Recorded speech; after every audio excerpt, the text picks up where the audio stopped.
Welcome, everyone. As you are trickling in, as my co-host likes to say, please feel free to introduce yourself in the chat. This is the Business of Arboriculture series, and welcome. Thank you for joining us today. Let us know where you're joining us from. We will get started here in about a minute, maybe a little bit longer, as our speaker ran off. So we'll probably get started when he comes back. Welcome from Peru. That's fantastic. Huntsville, Alabama. Hi, hello from Georgia. We are in Georgia as well. Arizona. Thanks for raising your hand, Nick. I hope you can put whatever you'd like to say in the chat. Let's see. Hello from New York and North Carolina, Vegas, Hong Kong. Fantastic. From all over. North Georgia, Illinois. Welcome, Justin from Laura, South Carolina, Singapore. Wow. This is fantastic. I am so happy that you're joining us from all over. Danny in South Georgia, California. As people trickle in and let us know where they are from, we're going to go ahead and get started in the interest of time. Welcome, everyone. I am Jessie McClellan. I am the Executive Director of the Georgia Arborist Association. Bo Broadbeck is my co-host for this series. And this is actually the conclusion of this series, Business of Arboriculture. If you didn't make it to the rest of the webinars in the series, they are available on our YouTube channel. I'll send an email out when this concludes with a link to all of the YouTube videos so that you can explore the other topics. This topic today is safety from scratch. We have really enjoyed hosting these webinars, and I hope that everyone has gained something from it. It is through a partnership with Raising Trees, Auburn University, the Warnell School of Forestry, the Georgia Arborist Association, and the U.S. Forest Service. So we appreciate our partners in making this webinar series free and available to everyone. So after the conclusion of this, we do host monthly webinars as the GAA in addition to this series. I hope that you'll consider joining us for our monthly webinar series that's free for our members. The next month's topic is going to be trees and stormwater runoff. We have a UGA professor that's going to be presenting that topic, so I hope that you'll join us for that. So we'll go ahead and get started on our topic today, building a safety program from scratch. Our speaker today is John Ashley Reese, and I'll let him introduce himself. Thank you for joining us, John Ashley. Thank you for having me, Jesse. How's everybody doing today? Hope you're doing awesome. If you are in the Southeast, that's a little bit cooler. I'm hoping that wherever y'all are across the country and the world, you're having some amazing weather. It's about 10 degrees cooler. Heat index is about 15 degrees cooler down here in Georgia. I hope y'all are having a great time out there. Once again, my name is John Ashley Reese. I'm the operations and production manager at New Urban Forestry. We are a production tree care service out of Athens, Georgia. I've been in the tree industry for about 13 years, a little over 13 years. Prior to this, I have about another 8 to 10 years experience being an industrial athlete. I had a pretty awesome background working in the wilderness as a part of a hunting and fishing outfit. I've been a raft guide. I've been a ski patroller, lifty, all kind of fun stuff. Ended up in tree work from just chasing an adrenaline high. I'm a certified arborist, tree risk assessment qualified. I'm a CTSP, also have my OSHA 30 card. I am a double Warnell alum, go UGA. I have a master's or undergrad in natural resource recreation and tourism, and I got my master's degree from Warnell also. That's a forestry school at UGA. And natural oh man, I'm gonna have a brain fart here. Basically the catch-all, natural resources. So I'm married, I have 2 kids, and I spend a lot of time outdoors. And also, one of my favorite things to do is to drink cheap beer. So let's get into the nitty-gritty of what is building a comprehensive safety program. So first off, what is safety? We definitely need to know what safety is. Before we can build a comprehensive safety program, we need to understand pretty thoroughly what safety is. It is the state of being protected from harm or other dangers, but we can tailor that definition a little bit to fit our industry. Safety can refer to the control of recognized hazards to achieve an acceptable level of risk, right?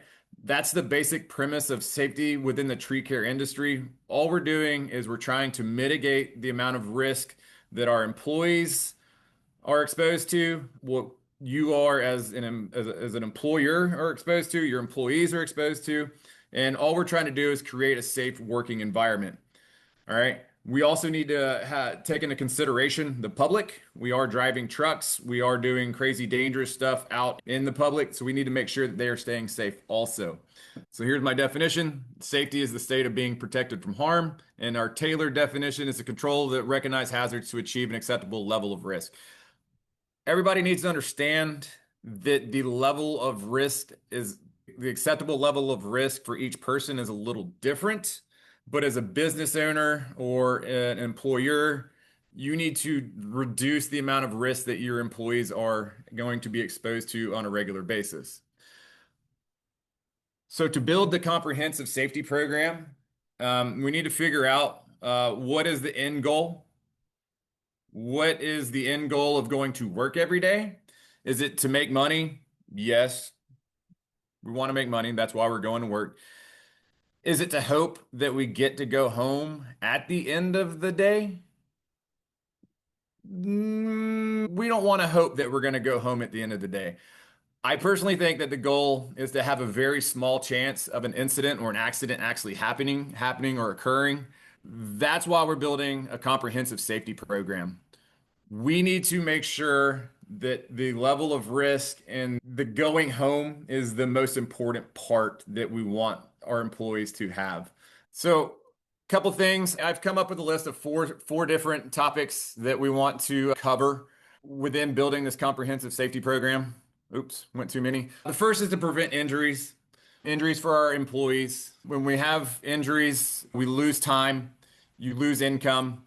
Injuries are costly for both the employee and the employer, right? The employee can have an injury where they might not be able to work ever again, right? For an employer, it might be you have a increase with your workman comp insurance or your just insurance altogether. So if you can start working on your comprehensive safety program to level or to slow the amount of injuries or to not have monetary losses because of injuries, that's a very big thing. Next, we want to talk about, there we go, protecting your employees. That should be another one of your important goals. You want your employees to have a safe place to work. You want them to be properly trained so that they can go home. You want them to understand that there are risks of the job. You want them to understand what those risks are. You want them to understand what the risks of each individual task that they're going to be doing every day. Your employees are going to experience risk all the way from the time that they hop in the truck and drive to a job site. One of my old bosses used to always say that we were a trucking company that did tree care. So your employees are going to be driving your vehicles, so you need to make sure that those vehicles are safe to drive. Next thing is protecting property. You want to make sure that your employees are protecting company property and client property. Once again, if the stuff is breaking, they're having wrecks, they're backing into mailboxes, they're damaging fences, or anything like that, it means downtime, which means loss of money. And I hate to keep bringing up the money thing, but that's part of being tree care companies. You're going to break some stuff. So if we can minimize the amount of property that is damaged, be it yours or clients, we're doing a little bit better. And last but not least, we're creating a comprehensive safety program to comply with regulations.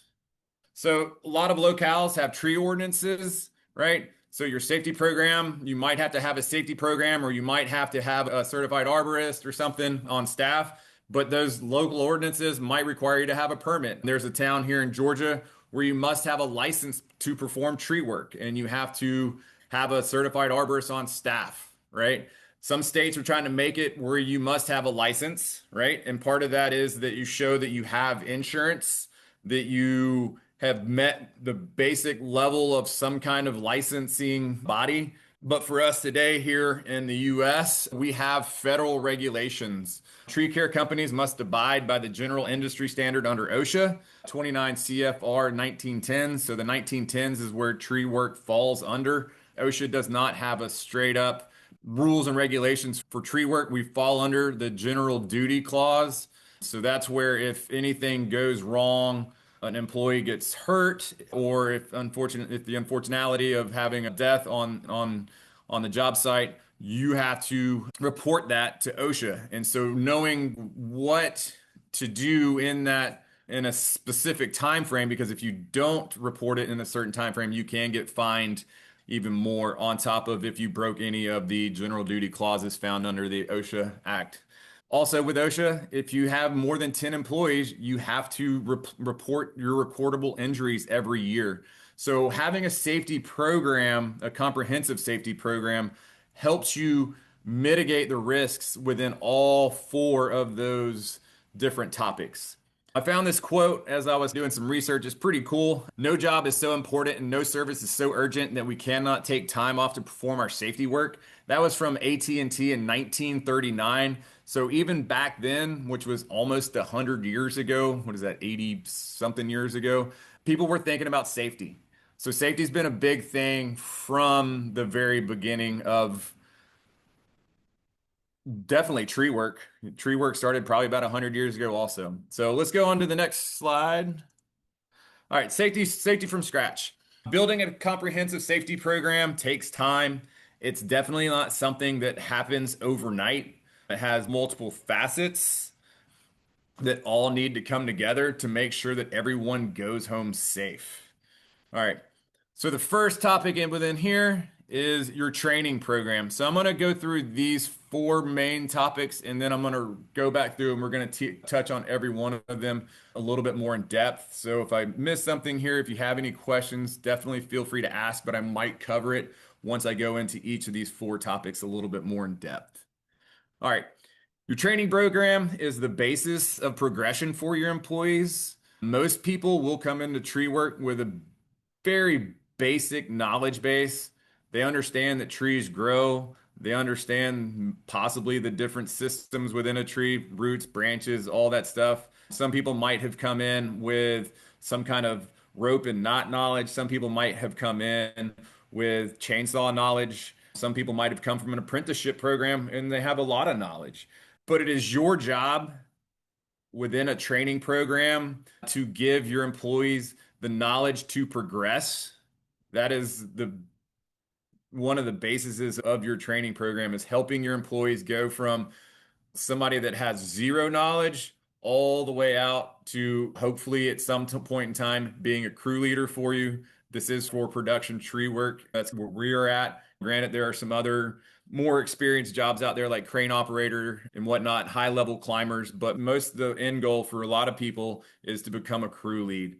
Giving your knowledge, sharing your knowledge, right, putting that into a training program is very important so that your new employees can progress from nothing to pretty high up on the spectrum. The next is having policies, practices, and procedures in place. This is most of the paperwork within your company's comprehensive safety program. It sets the expectations of what your employers are to know, how to conduct themselves, and how the work should be carried out. This is what's also going to safeguard your company to have consistency from employee to employee. And it's also going to help you have well-defined work directives. I'll get into it a little bit later. When I started here at New Urban, we were a pretty small company. We've grown pretty large since. And within all the different employees that we had come through, we were training them with just a very small directive. And as it's gotten larger and bigger, we've put a lot more thought to our training. We've put a lot more words. So there is definitely a lot more consistency with the training that we've had. Different crew leads come in, different trainers come in, different employees come in, but they're all gaining the same knowledge base. So that's where we're at with that. The next topic is going to be equipment and gear inspection. This equipment and gear inspections ensure your employees have gear that is safe and dependable to use. And I'm not just talking about your tree gear. I'm not talking about your rigging gear, your climbing gear, and all that. It's also the trucks that you drive. As I mentioned earlier, most tree care companies are driving really big, heavy trucks. You're sometimes in a rural area, sometimes you're in a bigger, larger city. but you're all basically trucking companies that end up doing even something more dangerous, which is cutting trees. When you're cutting trees, you can have a more sterile environment where you can keep people out. But when you're on the road, you're in and around other people. You have to train your employees and have that gear ready, the trucks ready for them to be able to drive on a road. And so they're not putting the general public into any high risk situations. And then the last topic that we're going to cover is building a safety culture. This is one of the largest aspects to having a comprehensive safety plan. It's definitely one of the hardest elements to implement and to mold. It takes more of your employee than it does of you, right? You're going to have a bunch of people buy into a system where they think that it is quote unquote cool to be safe. We're in a male dominated industry. A lot of people want to be the manly man and not wear safety harnesses, not wear chaps, not wear helmets. And you've got to have a safety culture where you've made that cool and incentivize people and it just be a second nature type of thing where everybody is buying into making sure that you are safe and that their coworkers are safe. So let's dive into them a little bit more. So safety from scratch, you're building your trainee program. I have quite a few headlines underneath here. If you have any questions, once again, please stop. I can expand on anything. I can try to clarify any questions that you have. So your training program, it needs to be built in and around some kind of requirements. We started building ours even before when I first started. We used the tailgate safety manual. It's a TCIA book that you can buy, and it's pretty definitely really well. There's a lot of topics in there. Not everything will pertain to you and your crews, but it is very well written, covers a lot of knowledge. But when we started building ours, we were using a lot of the ANSI Z133 safety requirement book. If you don't have one of these, you should definitely get one. Definitely tells you what we can and we can't do. And we'll go through a little bit more of the ANSI stuff in a little bit. But it sets forth the safety guidelines that should be followed. It is voluntary, it is not the law, and it was developed to keep your employees safe, right? It is written and curated by people across all facets of our industry, be it from line clearance, utility arborists, intellectuals, research arborists, all the way to production. And just the knowledge that is contained within the 133, the Z133 is quite amazing. But you can build your safety program in and around and use a lot of the knowledge that has been provided and written within this book and your tailgate safety meeting book.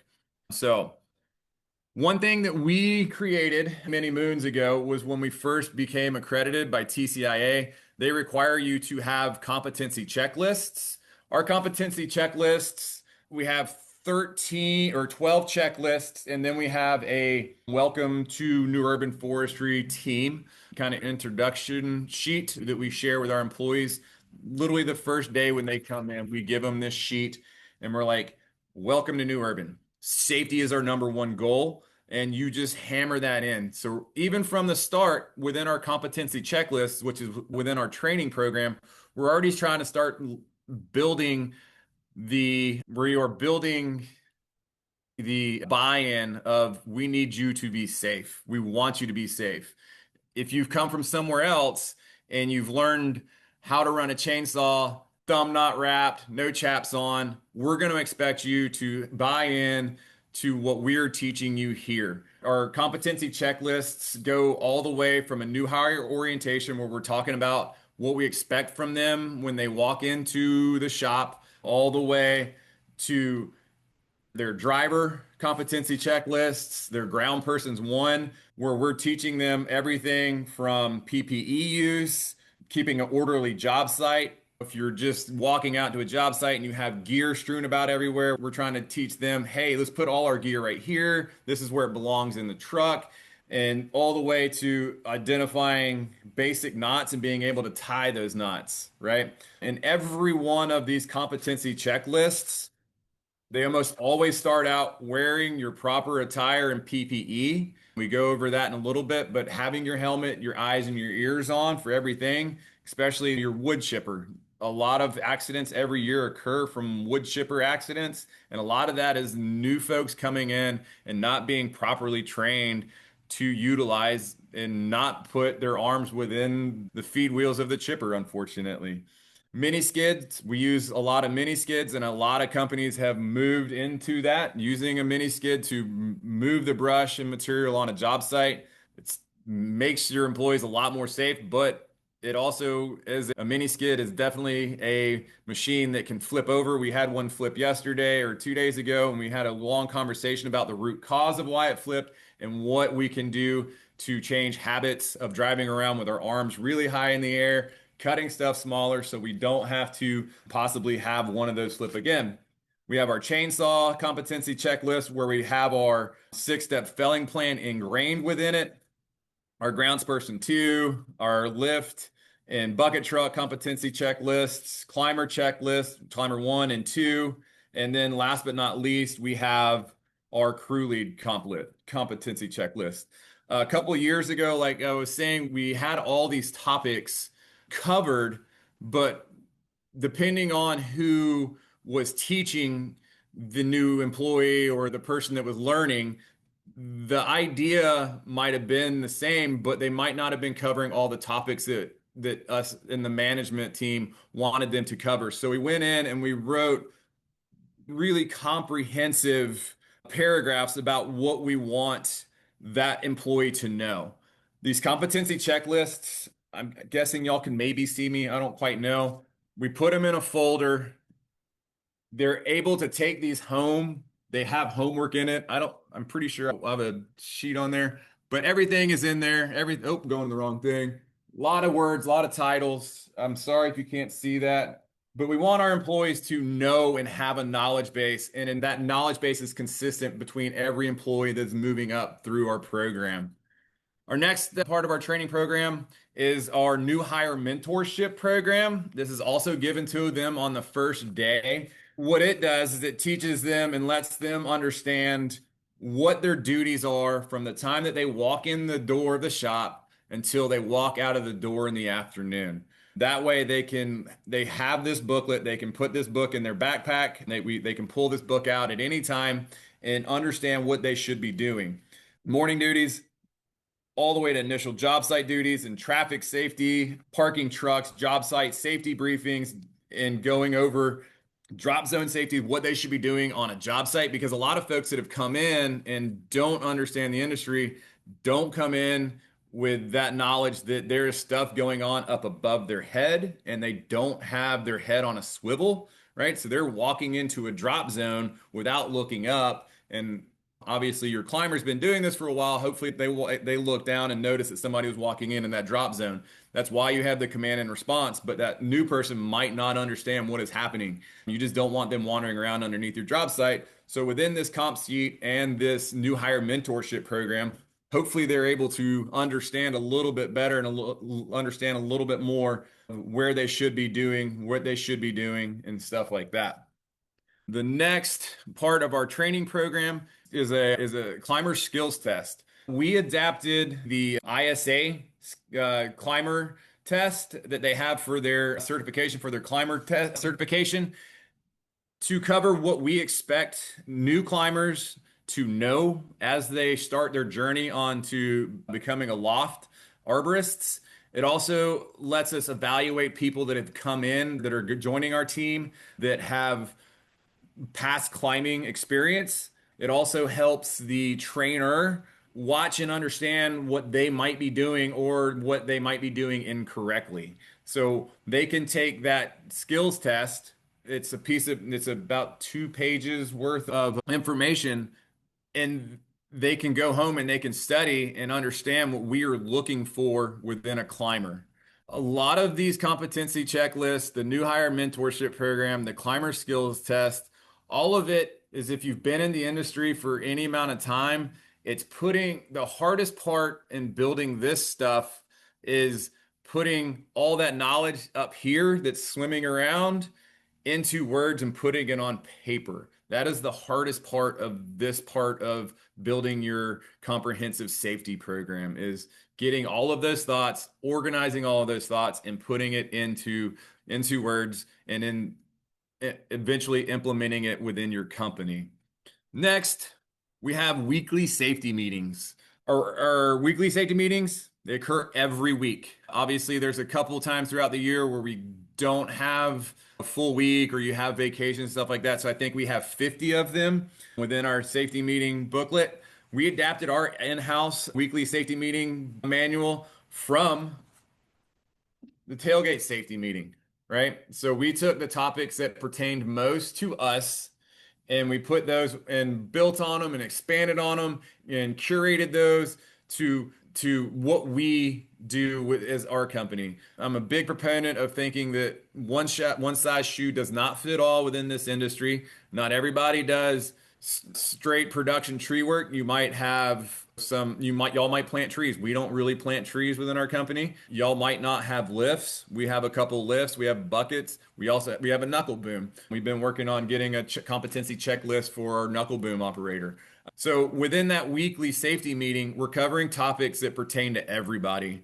There are 8 topics that are OSHA mandated. That's everything from heat, illness, cold, bloodborne pathogen, hazard communication, which is as fun as that sounds. You should, if you have a shop and you have any kind of hazardous chemical, even diesel and gasoline and mixed gas, you need to have the safety data sheets where they can be found. You need to have a spill kit out, and that is all regulated by OSHA.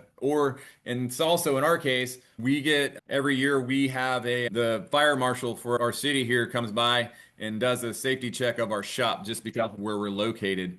One of the biggest things that we did back in the day is we started integrating having our employees teach and lead the meetings.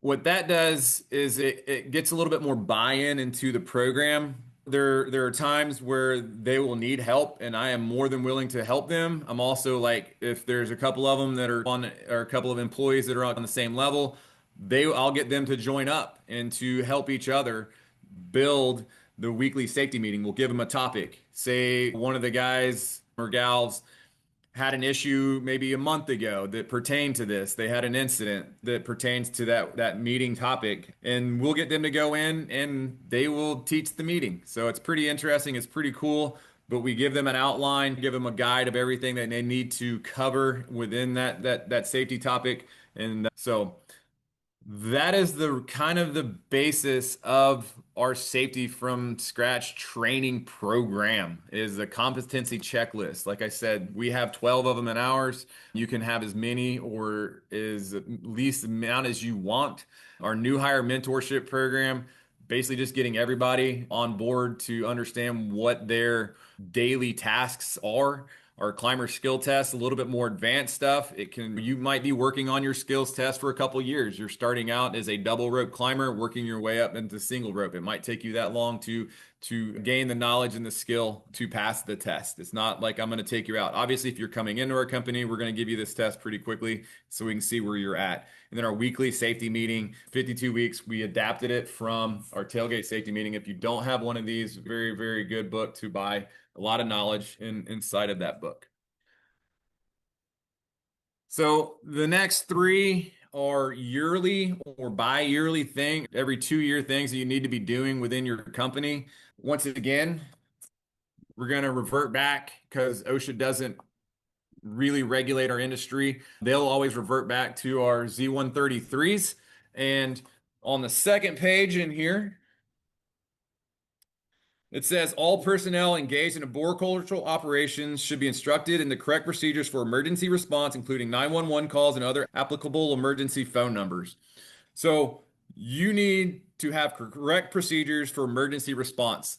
That's where we get our aerial rescue. We're doing one true dedicated day a year for aerial rescue. We talk about it on multiple different times and occasions throughout the year. We quiz the employees every once in a while on safety in regards to getting a lift out of the air. Hey, do you remember how to do this? Can you show me how to get the lift out of the air? hey, do you remember how we're gonna use our basal anchor, how we're gonna rescue a climber that's on single rope with a basal anchor? Just asking them on multiple occasions throughout the year about aerial rescue, and then once a year taking a full day going through aerial rescue, bringing in outside trainers to teach these classes. EHAP is next. Every year, I think it's yearly, you should be having or at least refreshing on EHAP. If you're not, you probably should be. If you don't know what EHAP is, it has to do with electricity and electrical hazard appreciation program. So understanding what the protocols are for working around power lines, what the MAD is, minimum approach distances, for all the way from service entrance lines, which brings the energy from the poles to your house. Those are no touch for us.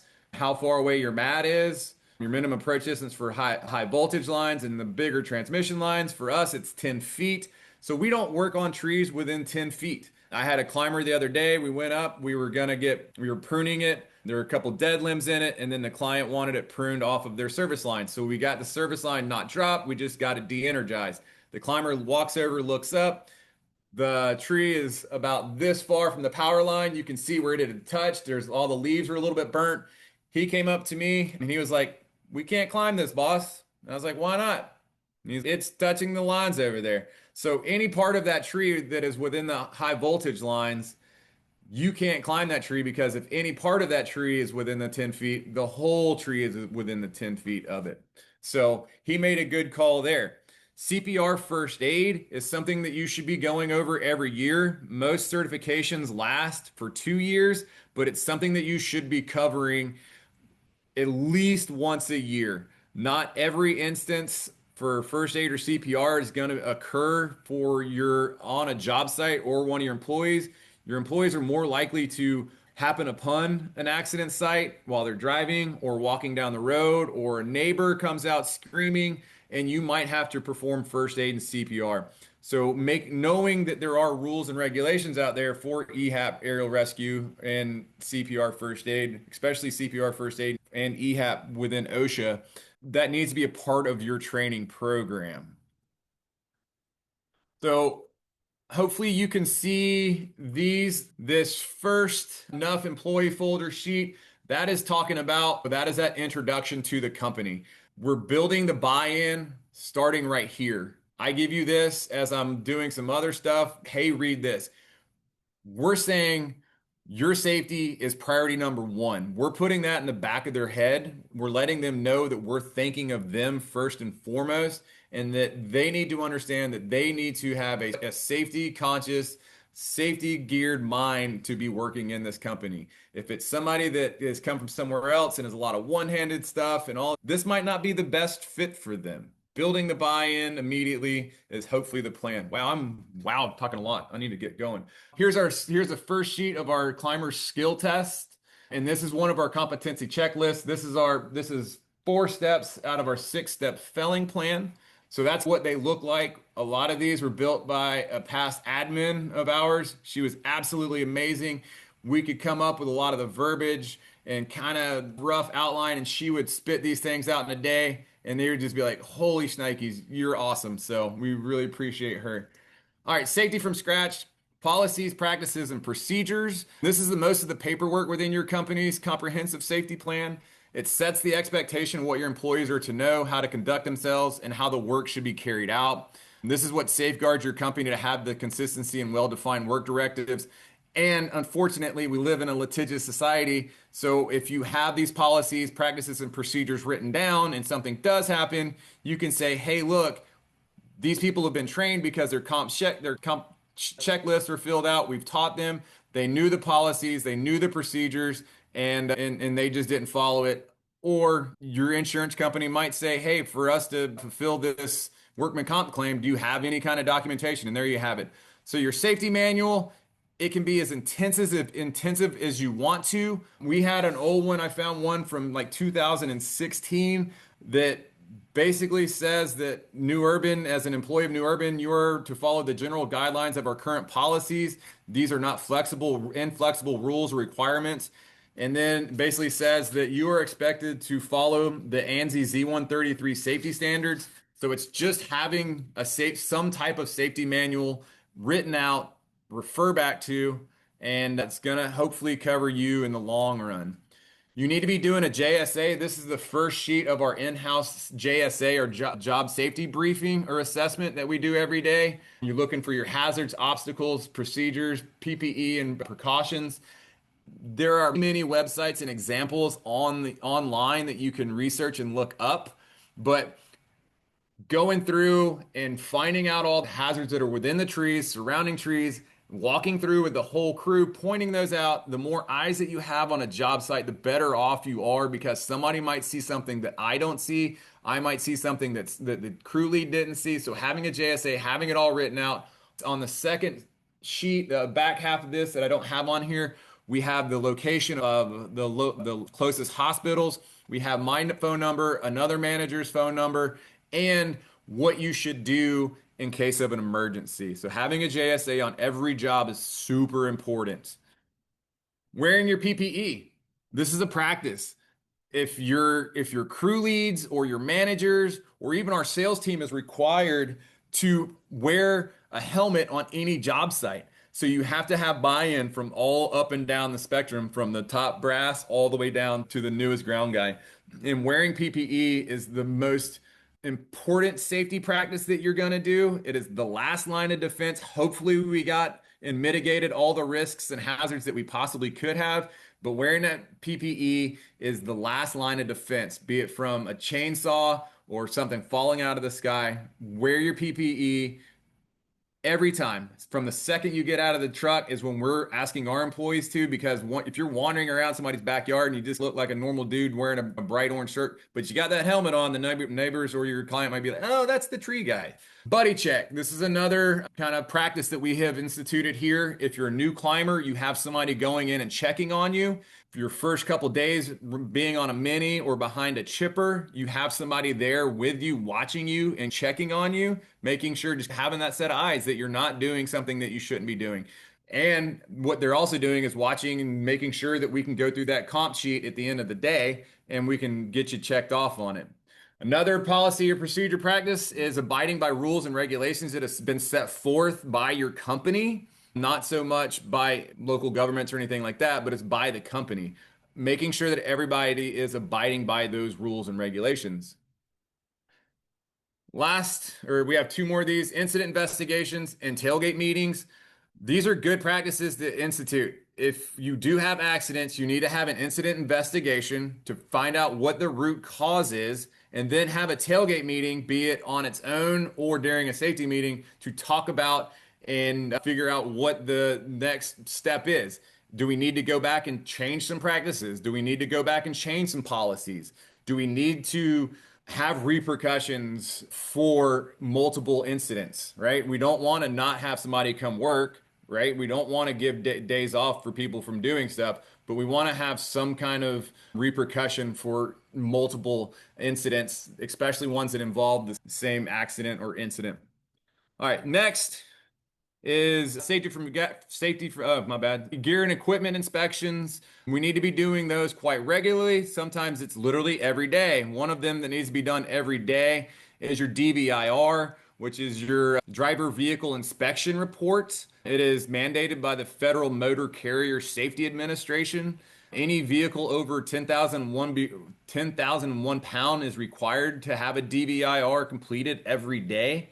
It helps to identify mechanical issues. It can be paper, it can be digital, it can be on some kind of electronic, on an iPad or something, on a phone, but you need to be doing those every day. Part of that is if you get pulled over by public safety here in Georgia, they're going to ask for your DVIR, which is your pre or post trip from multiple days before. If there's any kind of accident inside of your truck with your truck, they're going to ask for your DVIRs for up to 2 to 3 weeks, maybe even more. So having and inspecting the trucks every day and filling out a pre and post trip sheet every day is super important. Next, also go along with your trucks, is you need to do yearly DOT inspections. If you do not have a DOT number, you probably need to get one of those, especially if you're doing work across state lines. But part of your DOT number is having your DOT inspections every year. Also required by the Federal Motor Carrier Safety Administrations. It's a comprehensive check of every vehicle that is over 10,001 pounds. So most every tree care truck falls into that. And it must be performed by a qualified mechanic. I want to say they're about $150 per vehicle, but it is somebody that is way smarter than me, that works on trucks every day, can look at something and tell if something is wrong. So getting those done are super important. Also, if you have any issues with either your DVIRs or your inspections, guess what? DOT is going to tag that truck out and you don't get to use it anyways. So go ahead and get those done. We do a biannual preventative maintenance program. Basically, what we do is we either have a training day and we have a mechanic come in and he does oil changes, air filter, fuel filters, Zerks, puts grease on all the Zerks and everything, and making sure that preventative maintenance. If you are idling your trucks all day, you might be like, oh, I only put 3,000 miles on it. But guess what? As that thing sat there and idled your bucket truck for hours and hours, and it's pretty important that you get your preventative maintenance program in place. What's up, Jesse? A question with the DVIR, do you complete those with non-CDL trucks? Yes. Anything over 10,001 pounds is what is mandated by the Federal Motor Carrier Safety Administration. It's not hard to do. Definitely going in and just looking over it is basically a guideline. There's a checklist. The way that we do it is if there's an issue, is the only time you put a check on it. You write your name, the truck, the number, the mileage, the date, and then if it's good to go, there's no issues. You don't put any check marks anywhere. You just say this truck is good to go. You sign it and you put it in the good to go box. And so I'm going to keep going. I'm sorry I was real wordy earlier. We do monthly gear inspections. Monthly gear inspections are really important. I can't be on every job site. I can't be everywhere. We have 3 crews. We've had up to 5 crews. I can't watch everybody climb every week, but you should be checking your own gear every day. The people on your crew should at least have eyes on your gear every day, your ropes. But once a month, we bring all of our climbers together. I think at some points we've had up to 9 to 10 climbers. Some of them are just starting out, some of them are very seasoned climbers. But you're giving your gear to somebody else and they're going through your gear to look for any defects, any wear and tear.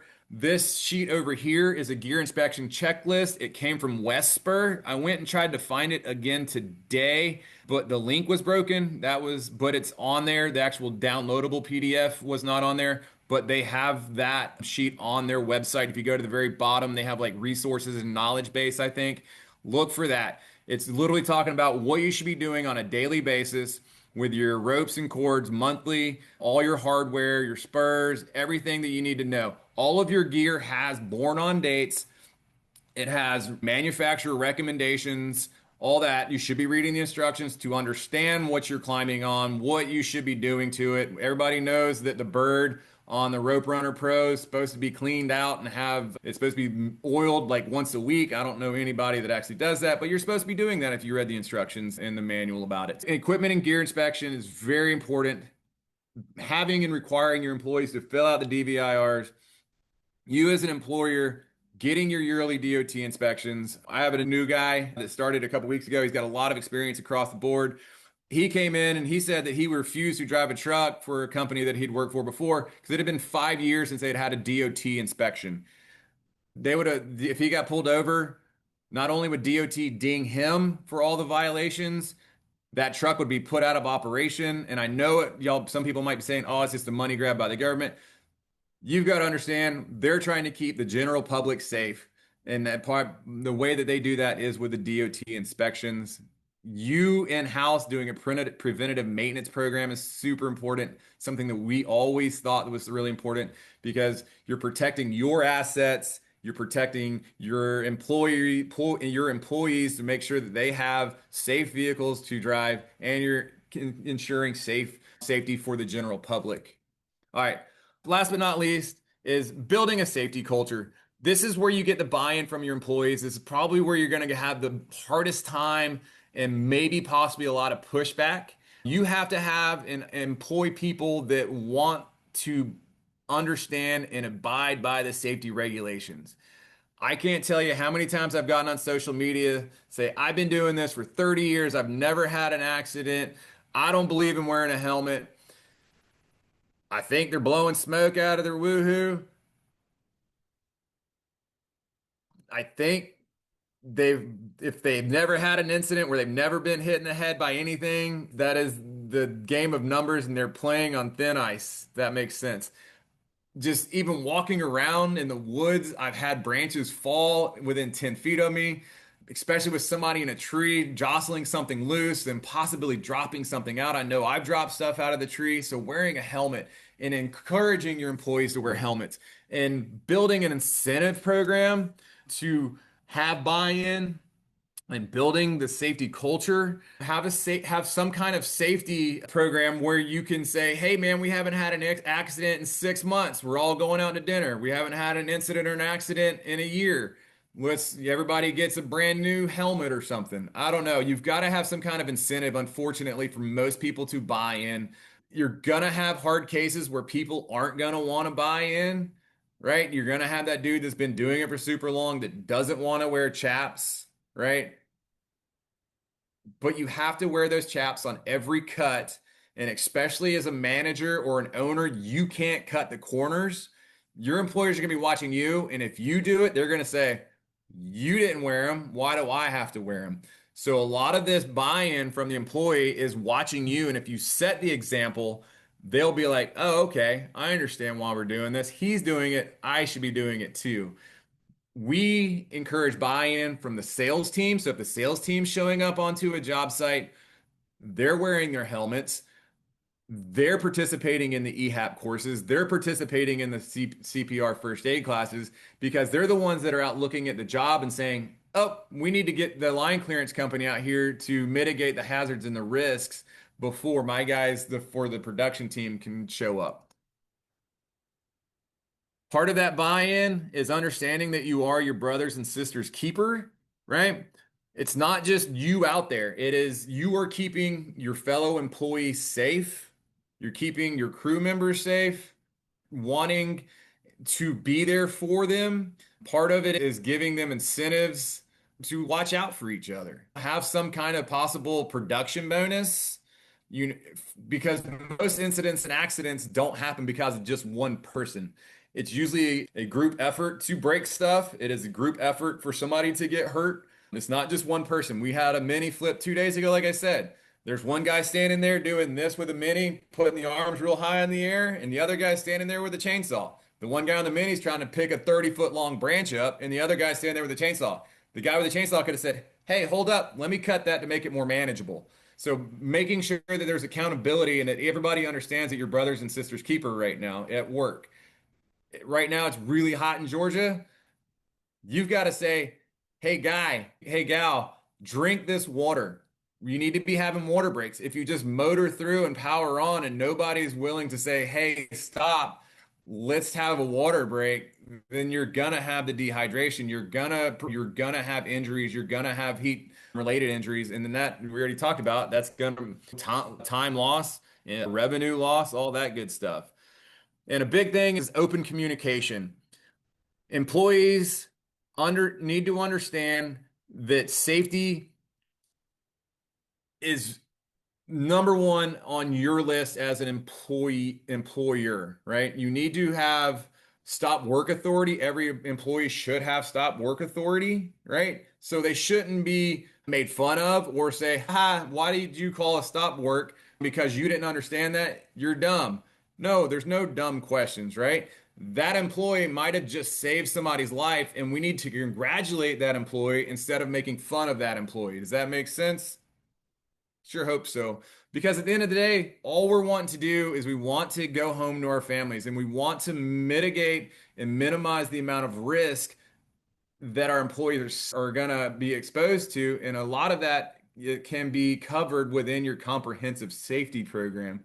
So building the safety culture, having the buy-in, getting your employees to watch out for each other is super important. And then being able to have open communication of safety or whatever it may be that somebody can come to you and say, hey, I don't feel safe with dude buddy over there and this is why. And then being able to have a conversation with Dude Buddy and bring everybody together and be like, this is what we need to learn from this situation is super important to me. Because at the end of the day, I don't know if you remembered, I have an awesome wife and family and kids and a dog, and I have awesome work employee, friends, colleagues, and all that that made me an amazingly cheap beer cake for my 40th birthday a couple of years ago. So that's what I want to go home to. So I hope y'all enjoyed. Quick question for you. Someone asked if you could give your opinion on the CTSP certification. So the CTSP certification is you're not truly learning about safety. It's a train the trainer type of program. It is very intensive. The test is extremely hard if I remember correctly, and it's very hard to research.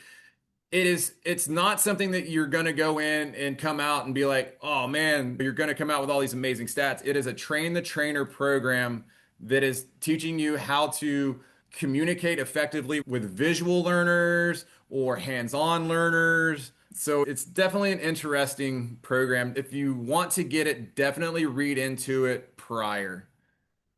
Those of you who aren't familiar, I use the acronym. It's Certified Tree Safety Professional. That's a program offered through the TCIA. So if you're interested in it, go to the TCIA website. The same person asked if you are familiar with the PPE certification through OSHA. Are you familiar with that? I am not. I have my OSHA 30 card, but I've never heard of the PPE certification through OSHA.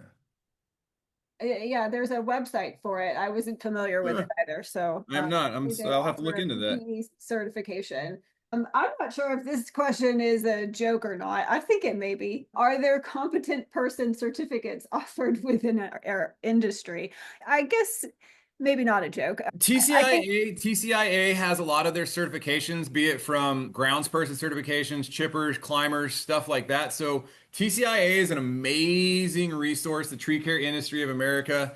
It's a little like where ISA is more of the research kind of arm of our industry. The TCIA is a little bit more of the practical arm and whatnot of our industry. So if you haven't visited their website, they have a lot of certifications, a little bit more practical than just like your certified arborist through ISA, or they have a whole bunch of different ones. And they might. I would also add to that that the closest thing I could think of to a competency for our industry would be like the certified tree climber. So that is offered through the ISA, and it is a practical climbing exam. So you have to be evaluated climbing and tying knots, as well as a paper exam. And it's not as extensive as the certified arborist exam, but it is specifically for climbers. They also offer an aerial lift specialist.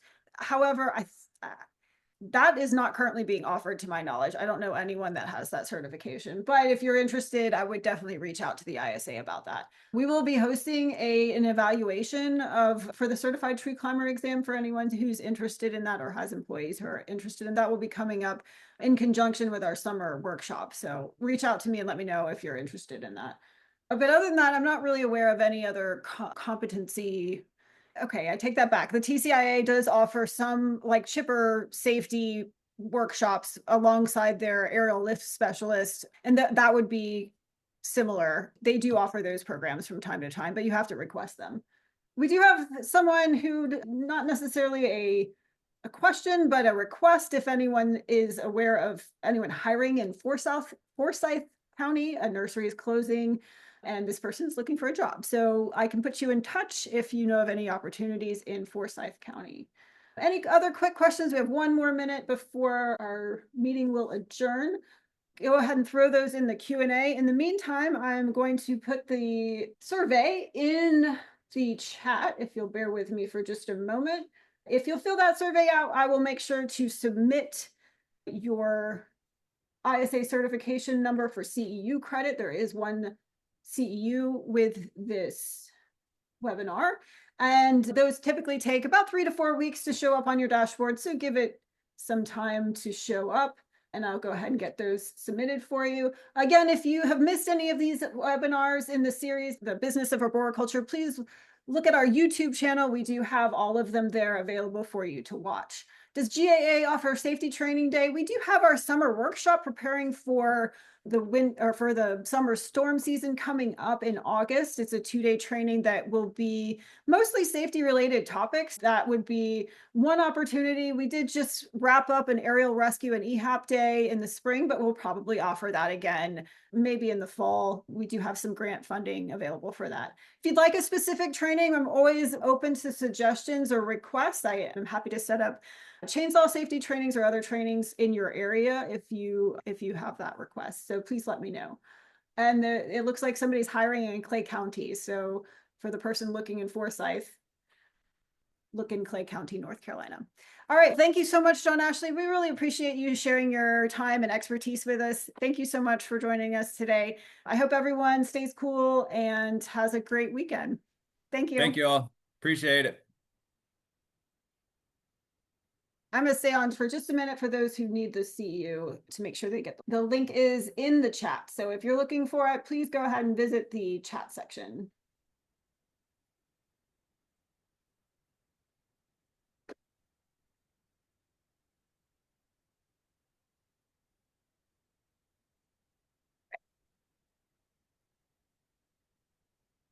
Do I need to fill it out to get my CEU? Yeah, I can't do it without your certification number. Make sure you give yourself 5 stars. Nice.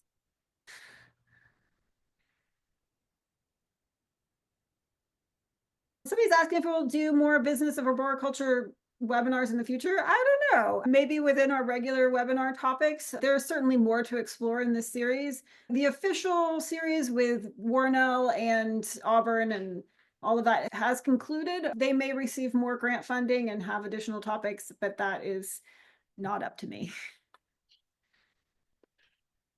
All right. Thanks, everybody. Have a great day.